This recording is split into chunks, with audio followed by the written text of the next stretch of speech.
How you doing, YouTube family?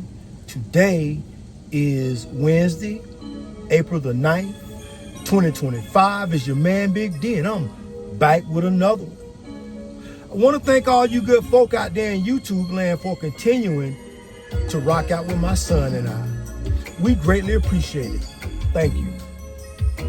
Well, family, as I have been trying to be consistent on, got another Rivian Rant.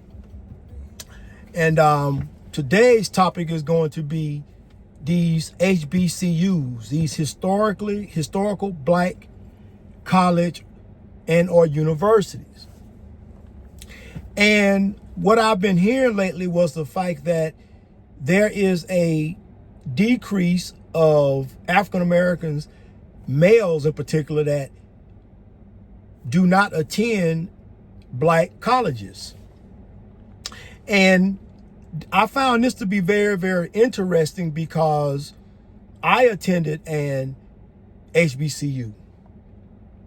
And the things, so basically when I heard tell that, you know, there were not a lot of black men that were seeking higher education in attendance to HBCUs, I did a little bit of research. And my research kind of led me to this point that it seems that a lot of the HBCUs are kind of ran by females. Now, that could have a broad meaning.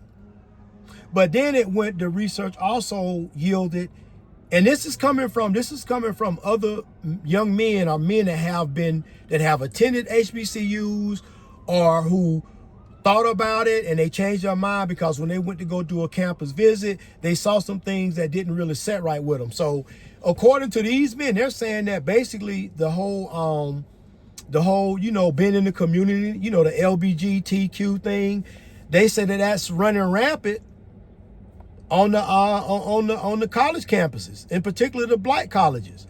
So based on that, they chose to get their education elsewhere. And I found that to be kind of interesting because when I attended an HBCU, I didn't see any of that. And I will say that when as a student, when I needed something, I will go to a female that perhaps worked in HR, perhaps worked in the dean's office. But whenever I needed anything done, a woman always got it done for me from a student perspective. But as far as the whole, you know, a lot of the lesbian stuff, the homosexuality stuff on the yard, I can't say that I ever really saw that. Now, I mean, I'm not going to say it wasn't there, but it wasn't in your face like I hear tell that it is now. And family, this is concerning because it seems like that there is this thing to basically just minimize or completely do away with masculinity. And it seems that nowadays that masculinity is under attack, not just in society, but when you start talking about going to college and what have you. So, you know, I found that to be interesting because, like I said, I didn't see it from that lens when I attended a black college. But obviously it was there, but it wasn't, you know, you didn't have these guys that was just so flamboyant with it like they are now. You know what I'm saying? If that's the way you want to flow and that's your thing, that's fine. But to be openly flamboyant with it the way it is now, you know, it's kind of, you know, it kind of, you know, makes one like, man, you know, you ain't got to do it all like that. So I am going to be doing a little bit more research on this, and I'm going to see if I can find some material where we can go do a deep dive into this because, man, family, this is interesting. Not saying that college is the end all be all, but some of us have gotten to get a higher education. That's just the way it goes. You can't have other races beating our asses when it comes down to higher level education. So some of us have got to do it, and there are those of us that are brilliant. So we gonna always have those of us that are going to seek higher level education. But what disturbs me is what's going on at these black colleges where, at one point they were saying, well, when you get a degree, don't go to a black college. You better go to a white college that's got the white name, like, FSU or the University of Florida or Alabama, one of those type colleges. When you start talking about, FAMU, Bethune-Cookman,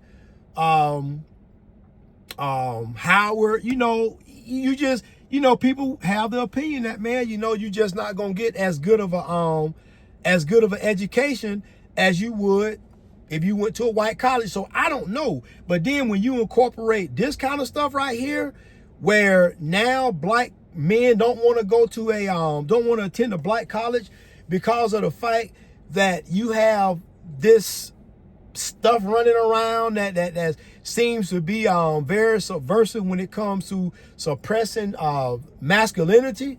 And this is a problem, because we at the end of the day, we have to have a balance. You have to have a balance of the feminine and the masculine.